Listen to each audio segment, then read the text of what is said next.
Hi, so tell me a little bit about yourself. Okay, I'd be glad to. My name's Dan. I'm your dad.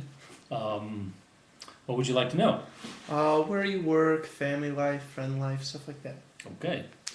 Well, I live out here in Western Springs, as you know, and I'm married to Jennifer, the other Reverend Lewis in the house. I can talk more about her later. She's wonderful. Claire, your older sister, who just came home from finishing her junior year in college, the College of Worcester. You, my lovely son, and I work downtown. Started a new job actually last summer for the American Cancer Society. It's great work. Very cool. So now can you tell me about where you grew up and how it's different from here and life at home and when you Oh were a my kid? goodness, yeah. Very different. Very like night and day. I grew up in a tiny little town in southern Illinois. You know, some people, especially people, and I don't take this the wrong way, but some people in Chicago think that Joliet is downstate, right? And there's another 250 miles to the state. And I grew up way down south, down near almost Kentucky, in Carmi, Illinois. Um, 5 or 6 thousand people lived there, and there was, I think when I was growing up, there were 3 stoplights, cornfields everywhere. My dad was, the whole time I was growing up, the judge, which made for some interesting things growing up. It was wonderful. On a summer day, just get on my bike and be gone for 10 hours. This is long before cell phones. Never locked a door, never worried about anything. The best thing about growing up there was that literally, if I walked out the back door, there was the alley, and if I turned left and walked 1 block, I was at my dad's mom's house, that grandmother. His dad had died. And if I turned right coming out of the back door and walked down the alley the other direction, went 2 blocks, I went to my mom's parents, my other grandparents. And that was just so cool because you had family everywhere, and we had a big house, and so everybody always came to our house. And I tell people now, and they think I'm making this up, but it's the truth.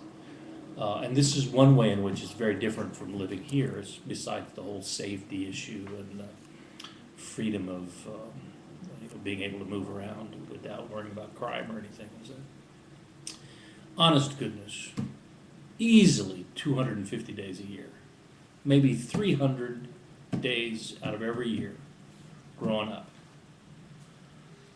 somebody else would join us for dinner. Which, maybe because Duncan, how great a cook your grandmother is, but really it was just because it was a different time, People would just stop by and have dinner.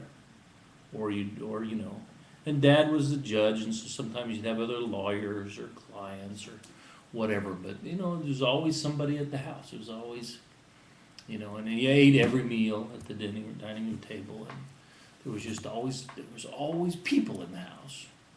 And now, we work real hard at having dinner together as a family, but we only succeed maybe, like 3 or 4 nights a week. Right. And we work really hard at it. And that's different, Nobody, of course, commuted to work in Carmi. But so I take the train. That's just a wild thing. Very cool. All right, so after Carmi, where did you succeed after high school and going Oh on? yeah, well, I did. I went to college, and I did a lot of different things in college. But graduated from a small private school in Indiana named DePaul with a W, not DePaul in Chicago, but a small private school in Indiana, a great school. If I had it all over to do it all over again, I don't know if I'd have done that. I mean, I went there because my brother went there, and my dad went there, and his brother went there, and half the rest of the family. And it's a great school. But you know, back then I was still kind of wanting to be just like my brother. Right. And so that was a good thing, but it wasn't necessarily the best thing.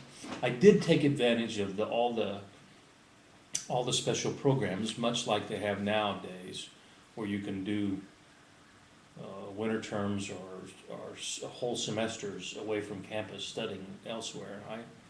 I really only spent about 2.5 years on campus, spent the rest of the time everywhere else, doing really cool, creative things, so I really enjoyed that. And then I went to Princeton Seminary, which is across the street from the University in New Jersey, for graduate school to become a Presbyterian minister, 3 years of graduate school. That was great. That was really, people talk about, oh, college was the best time of my life. That's where I met my friends for life. That wasn't true for me. Maybe it was partly because, I was trying to figure out who I was. Was it my own person, or was I, just trying to, not be my brother or whatever. It was graduate school for me where I met my best friends. As you know, they're not really your uncles, but we call them your uncles. Right. There were 5 of us who were inseparable every day for 3 straight years at Princeton. And we still did it.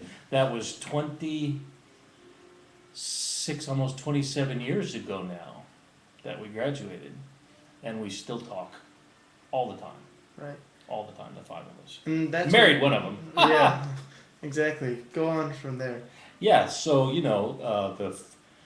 you want to hear the story about, I told you the story the first time I met your mother? Go ahead. Yeah, so I have, right? So, Princeton's a really beautiful place, and the dorm I lived in was an ancient brownstone, a 4-story brownstone, kind of looked like a castle, literally like a castle. Not like something that was built yesterday to make it look like a castle. It really looked like a castle. And I had the coolest room. I had the corner turret. So my window was this thing that stuck out like a medieval castle, overlooking the courtyard, the quad. And I was pretty good in school, but as you know, I'm terrible at foreign languages, just terrible. And to be a Presbyterian minister, you have to successfully pass,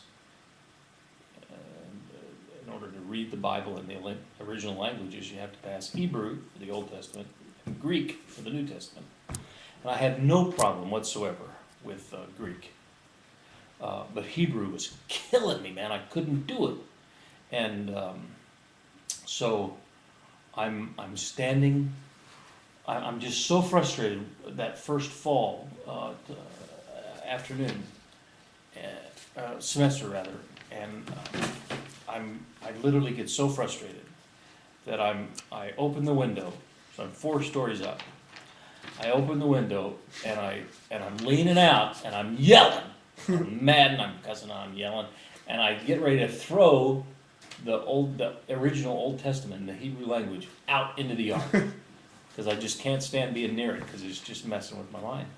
And right at that moment, I had my arm back ready to throw it, and the door knocks, and it was Jennifer, and I'm standing on my desk with half my body out, and I say, "Yes, come in," and so she rescued me from falling out of the window, and she said, "You want to go get some ice cream?" I said, "Sure." So that's and we spent, we were just best friends. I knew instantly that she was going to be my best friend for life. I had no idea at that point that I was going to marry her. But Right. We were inseparable, 5 of us. Very cool. So, from seminary and graduate school, and after DePaul and after Princeton, where did you go from there, like in life? Wow, yeah, that's a long road, lots of turns in it. Well, I want to